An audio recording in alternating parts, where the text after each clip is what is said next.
कि मूसा जब पैदा हुआ तो उसकी मां ने उसे नदी में छोड़ दिया, क्योंकि आज्ञा थी कि उसको मार दिया जाएगा। नदी में से रानी ने निकाल लिया और उसको अपना बेटा करके पाला। और मूसा जब बड़ा हुआ तो परमेश्वर का बेटा इब्री होने के बावजूद वो मिस्र के घराने का राजकुमार करके पाला गया। जब बड़ा हुआ तो उसको समझ आई कि मैं इब्री हूं और मुझे परमेश्वर ने चुना है अपने भाइयों का न्याय करने के लिए। एक व्यक्ति को मर्डर हो गया उसके हाथ से, उसको वहां से भागना पड़ा और 40 साल वो मिधान देश में परदेसी होकर रहा।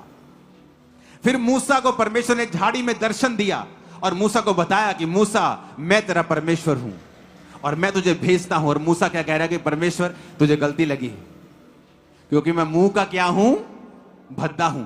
अगर मैं जाके राजा के बोला, सारे कहेंगे जा चुप कर,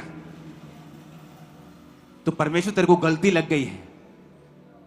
तू अच्छे वक्ता को ढूंढ जो राजा से जाके बात कर सके कि राजा मैं आया हूं। मैं अच्छे व्यक्ति को चुन जो अच्छी तरह बोलता हो, प्रभावशाली हो। मैं ऐसे करूंगा तो मेरी बेइज्जती हो जाएगी। प्रभु तुझे गलती लग गई है, मैं वो नहीं हूं। यहोवा ने कहा मैं तुझे फिरौन के सामने भेजता हूं। फिरौन कोई आम व्यक्ति नहीं था, मिस्र का राजा था। उस समय उस दुनिया में सिर्फ 2 या 3 किंगडम थे जो पूरी दुनिया के ऊपर राज करते थे। सिर्फ 2 किंगडम पावरफुल थे।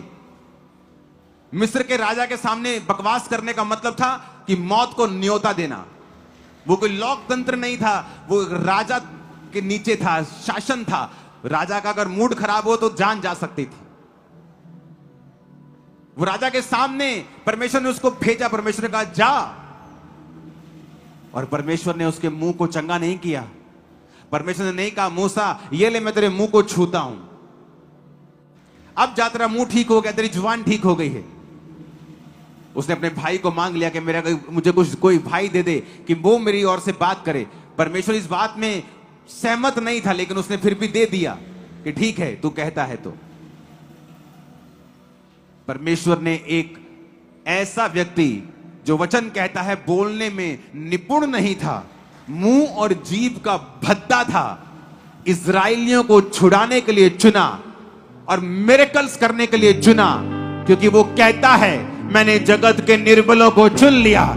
आप बड़े काम करने के लिए तैयार रहना यीशु मसीह के सामर्थी नाम में।